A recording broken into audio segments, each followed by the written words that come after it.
out. Good? Yeah, I mean, why were you taking up all this time? Sorry. Thank you so much. All right. Sorry, folks. Had some trouble there. Left screen, right screen. Computers are hard. I'm here today to talk about a really cool project that we have done to diagnose childhood cancer with step functions and a lot of other tools too. But hello there. As is going to become obvious very, very quickly, I'm a huge Star Wars fan, and it is littered throughout this presentation. So, what's that? Very much. Everything. I like it all. I will not spoil any of the Obi-Wan Kenobi show. You should watch it. I might spoil movies that came out 40 years ago. That's on you. Okay? So who am I? My name's Grant. I'm the Cloud Development Manager at the Stephen Cindy Rasmussen Institute for Genomic Medicine, Nationwide Children's Hospital. It's a big old thing to say. We are that way, just down the street. Short speeder ride to get there. And all of this will be not only Star Wars, but really Obi-Wan Kenobi, right? I always try to find a theme, something to, when I'm talking, to sort of tie it all together. And I thought that, Obi-Wan's really wise, he's really smart, he's an excellent teacher. Safety is important.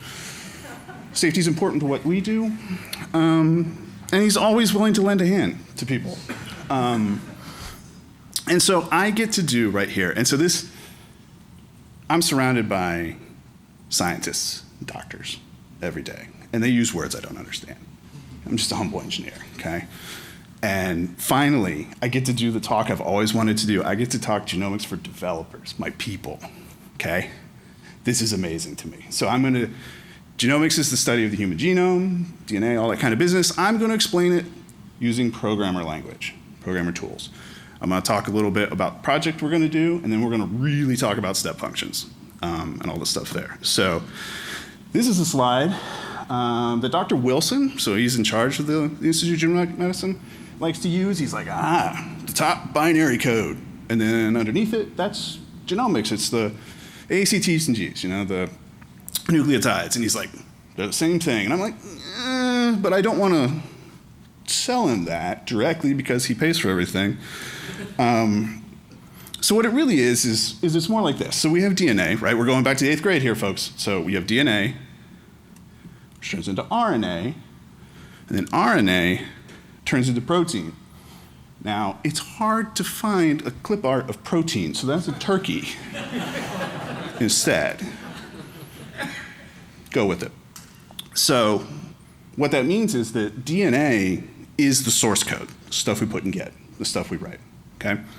RNA, it's like the object code, the byte code. It's what is built from the source code, and then when you link all it together, your binary is your turkey. So that is the analogy I'm gonna run with here. If you are a scientist and that kind of thing, just don't worry about it. This is cool, all right? All right, so we have source code. That's our DNA. And it's possible, and this is the things we look for variations in that DNA. So that G, if you can tell why it's different, it's red, colored it red. That means it's a mutation, it's a variant. It's something that is not generally supposed to be there. We have billions of them, all of us, right? For a bunch of things that don't matter. So hair color, eye color, skin color, doesn't make any difference. But diseases can come from variations like that too. I like to explain this to like the 8th graders. I get invited to my kids' school sometimes, that like, it kind of goes like this, right? Punctuation matters. The first one is early onset zombieism. Let's eat grandma. The second one is like, let's eat grandma. It's time for dinner. So genetics is the same way. Genomics is the same way. Now, I am going to ignore, so are you, everything that happens in our wet lab. The magic that takes the blood, the tissue, the whatever, and takes that analog data and turns it into a pile of digital data we can use. Because it's complicated and I don't entirely understand it. But it happens, it looks almost exactly like that in every way but none. So when it comes out, A's, T's, and G's. See, you can translate any damn thing on the internet now. Like you could paste, so this is A, C, C's, and G's, but this is a Star Wars language. It's awesome. There's a website for everything. This is what it looks like, sort of, when it comes out for us. It's just this giant mess of data. This is a printout of the human genome. So this was a huge project. Back at the turn of the century, they spent billions of dollars, took them 20 years to do it, to map out human genome. Did all the work for that. And this is, of course, the murder of a tree to show how much it is. It's somewhere in England. And what's that? It is not. So that is sort of what we call a reference genome. It's kind of like, it's a human. They have traits. But we need something. We need something to work against, right? And so this is what it is. So that's an ongoing thing. You keep refining it. You keep making it better. So now I'm going to start talking a little programmer of how we get from this giant list of letters into something that we can actually do to help kids, okay? So the first step is we have to decrypt all this crap.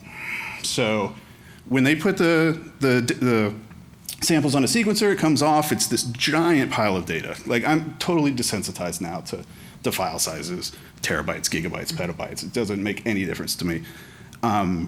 It's essentially encrypted because it's in no order whatsoever. It's just A, C, T's, and G's all around. We have to line that up kind of so we know something about it. There's algorithms to do this, and everyone out here right now can see a thing. It's like, ooh, that's cool. It's like, we could, how could I do that? And you're thinking, don't think about it. They've already figured it out. It's cool, but it's done. So you get all that aligned. You have built the genome. Sweet. Now I have like this bookcase of my own or my patient or whatever. What do I do with it? So you have to do a diff. You have to say, what are the differences between the thing I just made and the reference, which is the gold standard that we use. Once you have that difference, which it should be smaller, right? Because vast majority of our genome is the same. Vast majority, all of it. We just want those little differences, right? And we need to know if those little differences are important. So the next thing we do is we do a blame. We say, annotate this set of changes. What is the stuff in here? Is it important? Does it mean something? How frequent is it, right? This is the weirdest thing for me, coming from a computer science background. So when you get a bug and you have to decide, it's like, am I going to fix this? I feel like if it's just one guy reporting it, you're like, yeah, it's fine. Can't reproduce. Close. We've done it. We've all done it, right? And then you look at the one where you get like 100 reports, like, oh, God, they're going to page me. Fine, we'll fix it. But in genomics, it's like backwards, right? You want the rare stuff. You don't want the common stuff. And it took me like a year to wrap my head around this, because if it was common, that's not what's causing cancer, right? Because then everybody would have cancer. So you have to look for the rare stuff. It's a mind thing that it took me a long time to get over. So we get our differences, and they're annotated. So it looks just like blame. It's got extra data on there from databases we use. And then we need a person to like figure out whether it's real. So they analyze stuff and they write a report. Comes out as PDF, Word document, Excel file, sadly. And then we have to securely, right, give this to the doctor or the clinician or the researcher and that kind of stuff. And that is critically important, right? There was a talk I went to back in my retail days where they were talking about, biometric for your credit card. Use your thumb, right? That. And the dude hated it. I was like, well, why not? It's like, that's unique. That's to the person. He's like, how do you change your thumbprint? How do you make that go away? You can change your PIN. You can't change your thumbprint. It stays the same. Same with your genome. Doesn't change. It identifies everything about you. So you gotta be real secure with it. It's very important. But then the final, and sort of the opposite part of that, is we need to be able to push the knowledge that we learn out so other researchers can learn more about it. It's sort of a weird thing, right? It's gotta be totally secure in every possible way, but we need to share it too. There are ways for this. Now, I'm gonna come up with a statement that is not controversial in the slightest, in that cancer sucks. It does. And it just got packaged. But the thing about cancer sucking, which it does, is that pediatric cancer really sucks. Really, really sucks. My aunt died of breast cancer when she was in her 30s. This was in the mid-'80s, One of my best friends in the world had breast cancer in 2020. It was a great year for her. She's fine today, right? Adult cancers we know a lot about. We've studied a lot. Children, it's a lot tougher, right? They're small. They're fundamentally different, too, at different ages. We took my daughter down for orientation of college on Tuesday. Me, 18 years ago, had a little more hair, maybe a little lighter. Her 18 years ago, totally different creature. Couldn't even poop on her own, you know? So it's tough when there's so much development happening, and then just not as much research. So for certain things, like let's say you fall off a cliff, chances are good we know what's wrong with you. We can determine that. So he's probably got a concussion, do an x-ray, maybe he broke his arm, something, maybe in this case he's got a case of stupidity. But for other things, like say a disease, right, you get an infection, there is sort of a built-in defense mechanism, right? And of course, the sharpshooters come out to attack the things that have infected you, right? It's like, oh, your body's doing its job. Look at those white blood cells. Majestic, ready to go. The problem with cancer is that white blood cells are dim-witted. It can trick them. Be like, hey, no, I made you. I'm your body. Don't attack me. And they're like, oh, you're right. Did I mind trick? So we need some help. We need a way to diagnose and figure out why some kids have cancers they do, and then what treatments are available for them, right? Because you want to get it to them as quick as you can. So the Institute for Genomic Medicine, Nationwide Children's Hospital, all of that kind of stuff. We got together with the NIH, National Cancer Institute, and the Children's Oncology Group, and we're like, all right, here's what we're going to do. We're going to sequence the DNA of kids with cancer, all of them, in the whole United States. People are going to send stuff to us. We're going to do all this kind of thing, and we're going to return results to the clinicians, and we're going to publish the data so researchers can look at it. We're going to do this huge thing. This is a giant operation, right? The good news for us, for me and my team and my friends in particular, is that we had built all this stuff on AWS in the first place. So like the scale probably we're never truly worried about, right? It's like, okay, we've been doing this cancer protocol at our hospital for years now. That's why we are doing it now nationally. But we knew we could handle that. This is sort of what happens. It's pretty straightforward. The patient visits a doctor in Seattle, Boston, wherever, and then they send the samples to us. We do the sequencing of them, so that's the lab bit that I wave my hands around about. And then we look for the differences. We send the reports. So good news is this is our specialty, right? It's like fighting Sith Lords. We also want a 21-day turnaround time. That is stupid fast for this kind of thing. Not for the technology. Like we can do the technology pretty fast, but there's a lot of you receive a sample in the mail. You got to do all kinds of stuff with it. You have to do the research to write the report. That's human time, right? So that's where most of the time actually gets eaten up. All of the technology stuff we've automated and everything like that. We also have to securely deliver it all the time. Super, super careful there. Clinical validation, so this is a thing in our world.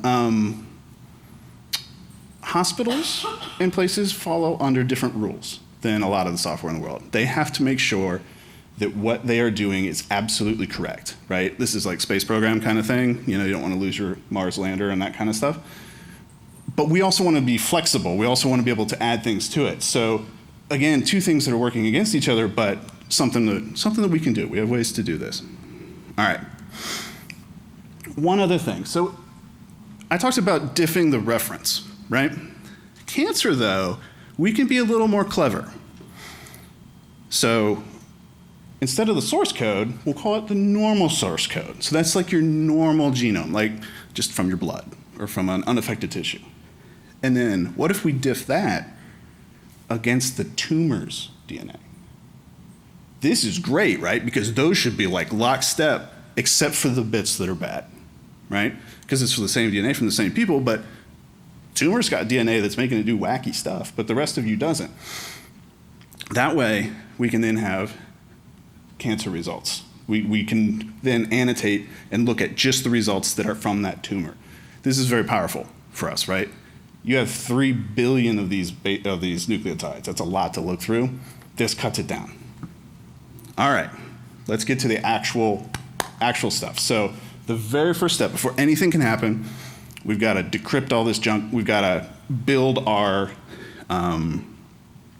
aligned genome for the thing that we're sequencing, and we use this. It is a big old step function.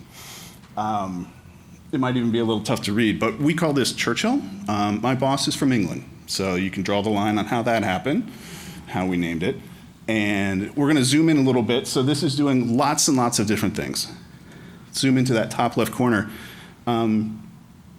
This is the alignment step. So this is alignment, decryption. That's what we're doing. We're aligning all these little bits of ACGs and Gs and putting them in the thing, just like we would decrypt something. And this is a really awesome first look at a step function state. So I've loved state machines since I was a wee bitty baby programmer back in the day, long, long time ago, galaxy far away, Cincinnati. And so this is a step to run our alignment state machine. And we've broken different pieces, right, because you want to keep it modular, to just do this one. We have this overarching state machine, which I just showed, but we have another one that does just the alignment. So then we can tweak it and change it and everything. And so if you look at the different green arrows that I put in there, I'm pointing out this one in particular, I was surprised, had so many good little parts to it, okay? So the top one, the resource, it tells you what kind of state this is gonna be, right? You can have all kinds of different things. They added the SDK to this, it's friggin' awesome. So that's what that's pointing at. There's a 2, a sync 2. Does anyone have a guess what that 2 is for, other than it is the version 2 and why it's different? The first version, if you were to call a state machine from another state machine, would return a string, which is great, except it's not, because then it's hard to work with, right? Because you have to parse it, you have to write a lambda, it's like, oh my God, all this work.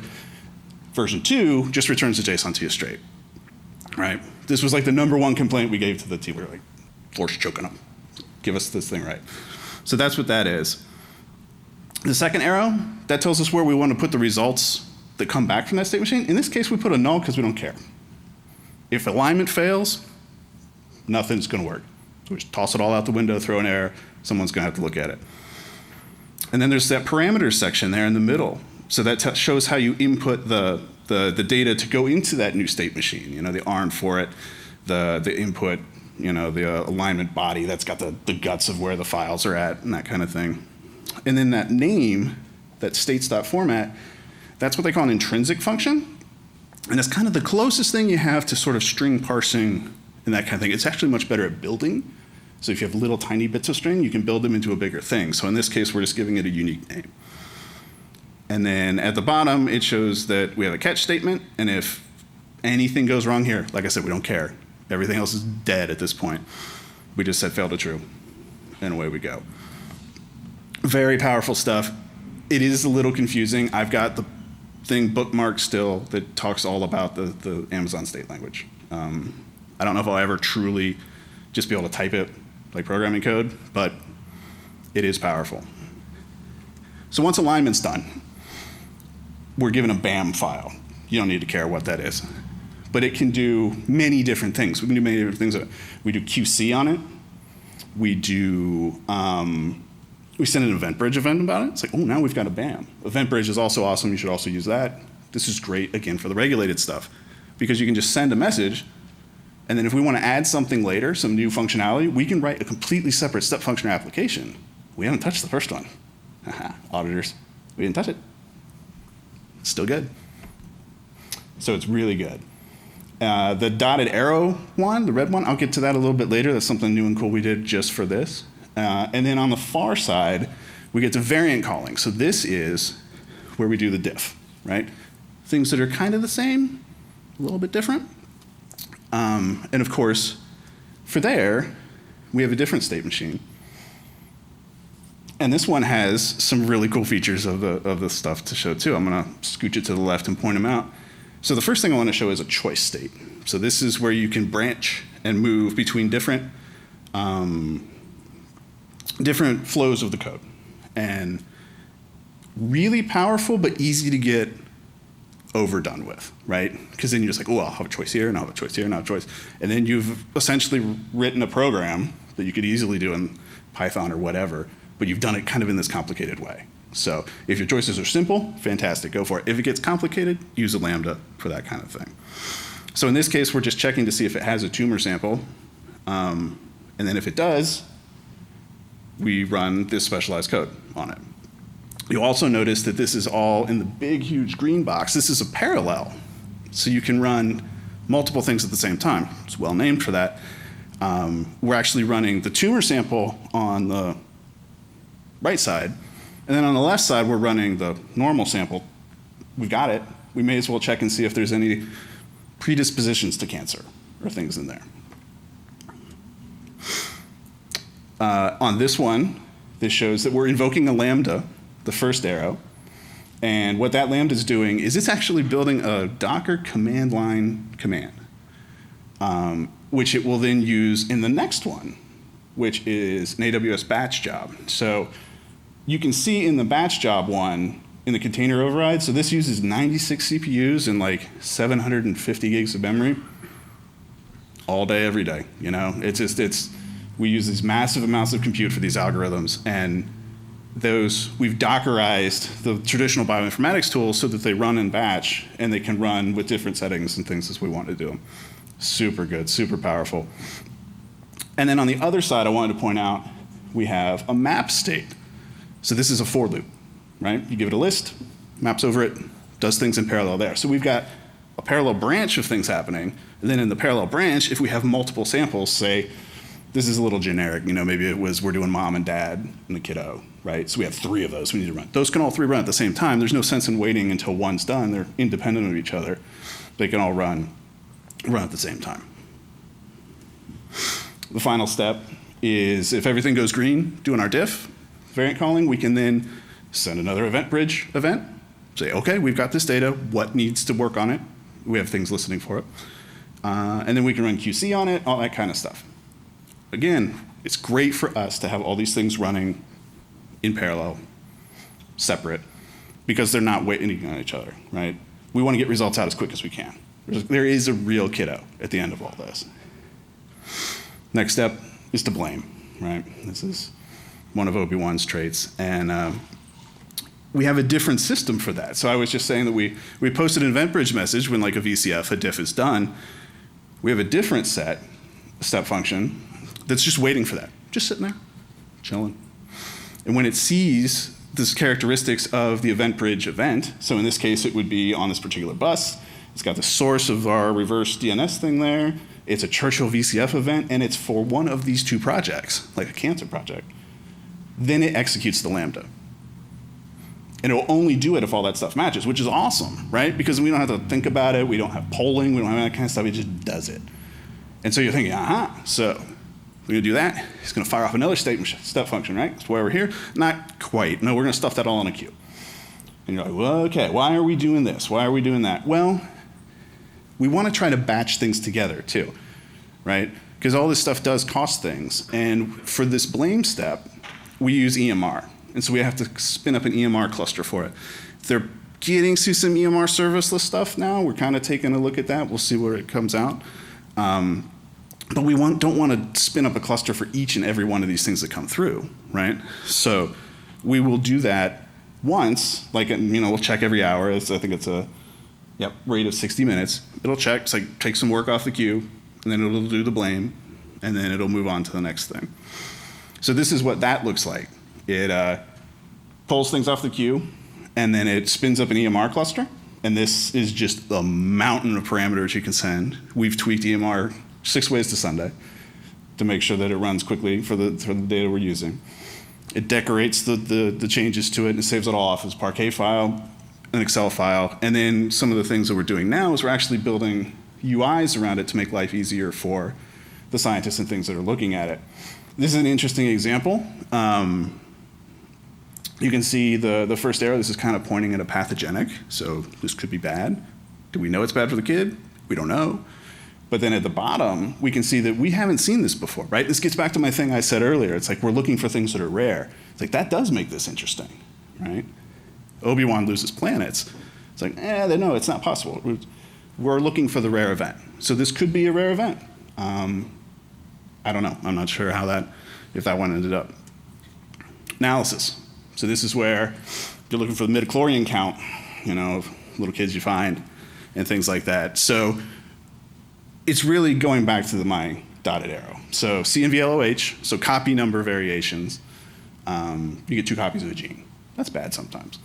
So it's not just one letter that's changed, it's like a whole bunch of them. You get 2. Why? Who knows? That's just how it works. But we've developed an algorithm, we've developed a process to annotate those kind of defects as well, or those kind of variations. And what we can do is we can run through this step function, and it integrates with all kinds of stuff. It's DynamoDB to see if we've cached it, if we've seen it before, so we don't have to reprocess things, build results in a way that are ingestible by a website. And then we wrote this React app so they can zoom in, and they can look at stuff, and they can do science. And it's wickedly cool. And there is a lot going on here. And I'm not going to go deep into it, but you can see I have 3 areas there. I've got this sort of top and the middle, the blue and the red and the green. So those are 3 different sets of data that are all needed to make this page, right? And this stuff is computationally heavy. So the blue dots, there's like a million of them, like legitimately a million, because they love to like zoom in, want to see them all, see every single dot. Like, you sure you need to see every dot? You sure? We need them all. Fine. Okay, so we have to make all these dots. The middle bit is the genes that are in this part of the chromosome that they're looking at. And then, so we have all these parts, right? So in our React code, the front end, we call all 3 of them the first time. So give me these 3 pieces. And then so this is an example of just what we do. It's very simple, right? It's just some simple React calls. But the trick about them is these APIs are actually step functions too. So you call the step function to get the CNV records. Well, okay, so we'll look. So we'll get some configuration, some metadata, and then we check. It's like, have we done this before? Do we have a cache copy of this expensive operation? If we do, awesome. Send it back right away. Boom. Website goes fast.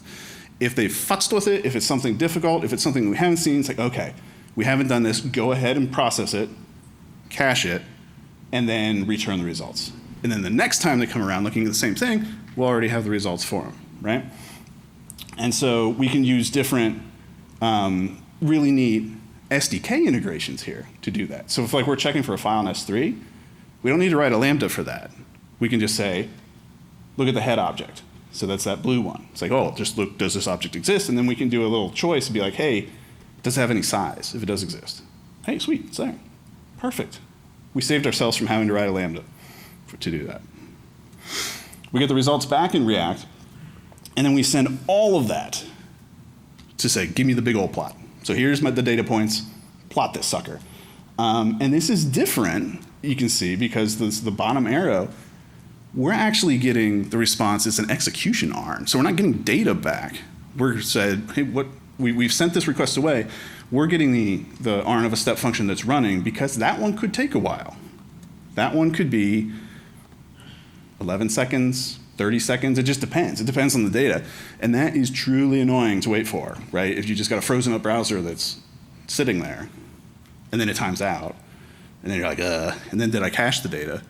Well, yes. And then it's a mess, right? And you don't want any of that. So what you do is you do this in an asynchronous manner. You send that off, and then you have an interval, and it's in your React code, and it's like, okay, are you done yet?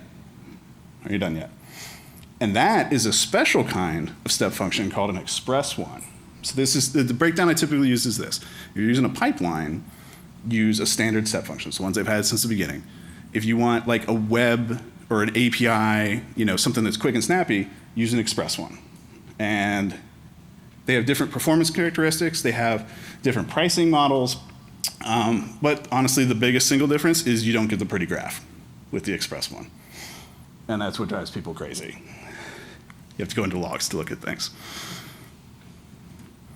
Here's where everything is defined in our SAM templates for these 2 things. So if we look at the top one, That is our standard one that we're just firing off, and then it's off working, 30 seconds, whatever. And then the bottom one is our express one, which is checking real quick, very, very fast. And then we can call it to find those APIs off to the side. Securely copying things. This gets deep, but I'm so friggin' cool. I think this is so friggin' cool, we're gonna do it, right? And it's my talk, I can do what I want. So we have a portal that physicians can log into and download the results. But it's incredibly important, critically important, that only the physician that ordered it can download it, right? The last thing I want, last thing, is to look out and see a CNN truck, right? That's gonna ruin my day in a way that is almost undescribable because we've given some poor kid's results to someone who doesn't have access to it. Ugh. So what we do is the web portal uses Cognito. It's the authentication mechanism. It's something that we've worked with in coordination with the NCI and their authentication system. So they do the work of telling us, like, yeah, this is an authenticated user, right? And then we have a step function. When they log in, or it's actually, I'm sorry, this is when we're adding the report to the portal. So our system says, here it is. They've signed it out. These are the results. Get an API call, starts this. First thing we need to do, we get the Cognito ID. So we do a query to this crazy resource, if you look down here in the green, with the SDK, Cognito identity, get open ID token for developer identity. So Cognito is great. It's also damn confusing. So this is a way to turn essentially their email address into the token that Cognito uses. The next step is we build where the reports are going to go. So we stick these in S3, it's all encrypted, all that kind of thing. But you can see where I'm doing the state format stuff again to build where it goes. And the important part in here is this Cognito identity thing. It's like a GUID, sort of, kind of. It's like an ARN, kind of, something. But if we put that in there, we can apply IAM rules to it, which means that people can't read stuff that they don't have access to at the IAM level, which is fantastic for this kind of thing. This is an example of a pass state, which is kind of wild. It's just like a no-op state, but you can do operations in it. Which doesn't make it no-op, but it allows you to transform the data as you're moving along, again, without calling Lambda.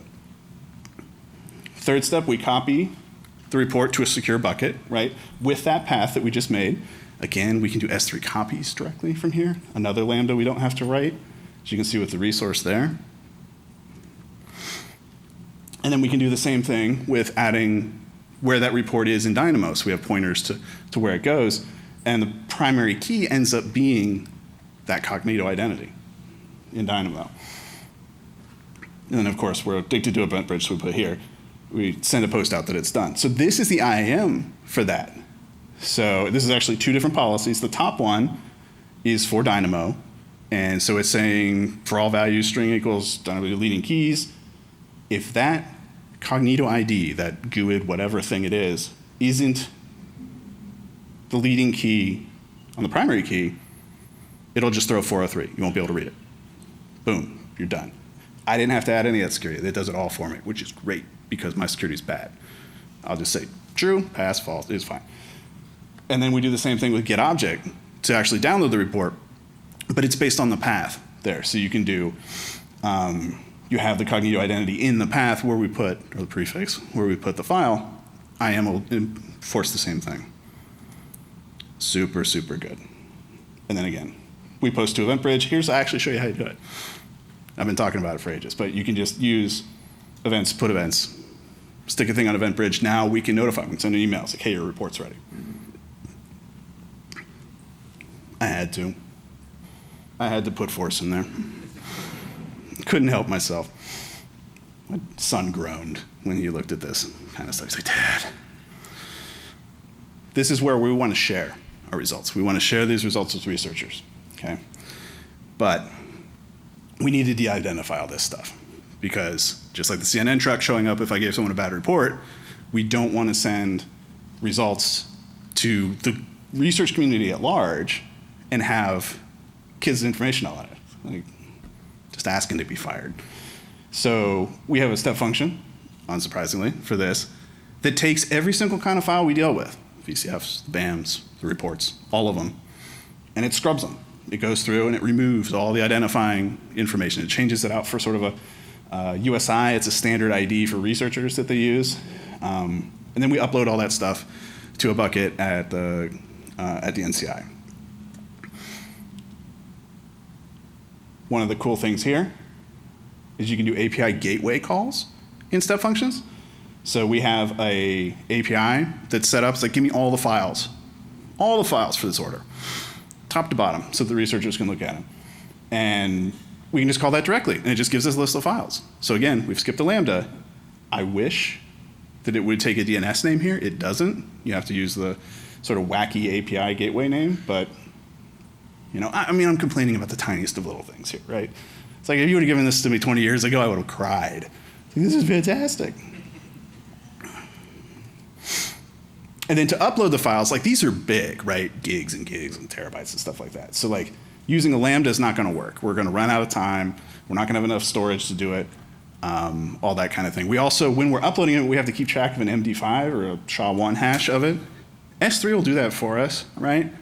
But again, we're dealing with the NCI, we're dealing with this kind of thing. There are procedures, they need to know what that is. So we calculate that in a Docker container on Fargate, right? Because it's like a bigger Lambda, a bigger, chunkier, more powerful one to do that. And then once we're done with that, we delete the USI mapping, so we don't know what the mapping is, which is good, right? Because someone come crack into our database, like, haha, I know what that kid is. Now we just delete it, we don't need it anymore. We've de-identified it from ourselves. And then we post an event so they can send an email. Now, you're asking yourselves, how many credits does this cost? And is Grant going to show part of his bill to show this? And the answer is yes. How much does it cost? And sure, why not? This is last month, $5, $5.33. I can't buy the kind of burrito I like from Chipotle for $5.35. No, I can't. It's like $8, $9. And they're built in different ways. So step functions is awesome. For a standard one, it's built by state transitions. It's not built by time. It's the only thing in the whole AWS world like that. Everything else is like, well, how long did you run it for? How much of this did you use? You can have step functions sit there for a year, just chilling, sitting. Won't cost you a dime. Very, very powerful to do that. And then the express ones, those are built more on gigabyte seconds and requests. I mean, it costs me 14 cents. I don't care. It's whatever, rounding error over rounding error. So some things that I like about step functions. The SDK integration that they added, I think last year or year before, fantastic. Really helpful for your Lambdas. Now you don't need to call them, right, to do calls to other AWS services most of the time. You can just use them for data transformation. Makes unit testing so much easier. No more mocking, none of that crap. Very, very cool.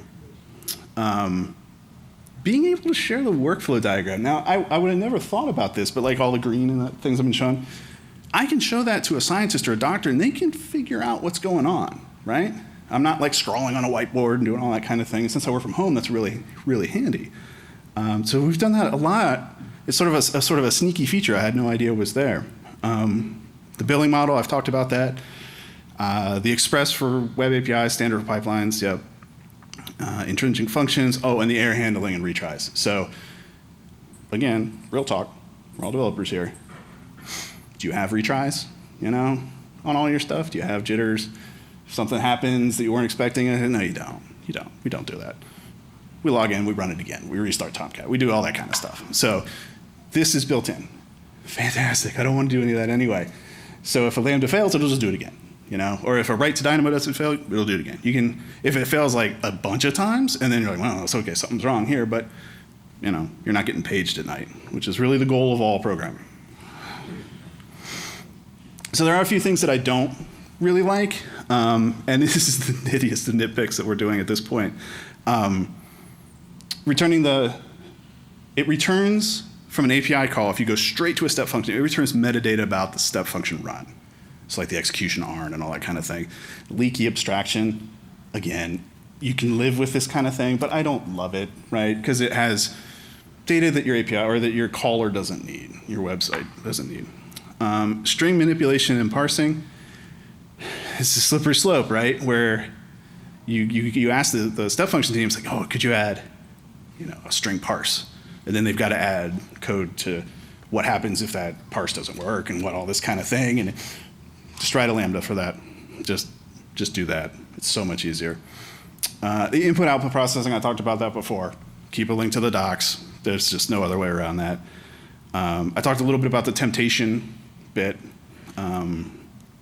You get really focused when you get into it. It's like, can I do this without a Lambda? I'm going to do it. I'm going to do a challenge. I'm not going to write a line of code for this thing.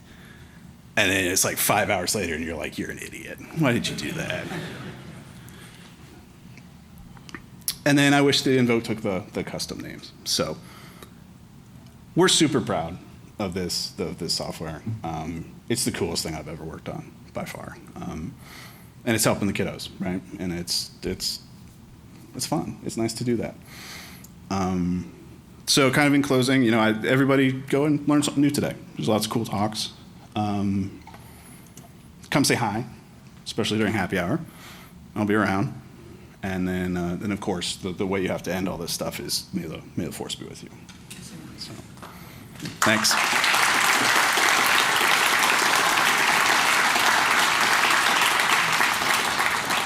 I'll try to answer any questions. If there's science-based ones, I'll probably just lie to you, but you won't know any better anyhow. So if there's anything there. Or I'll just be around, or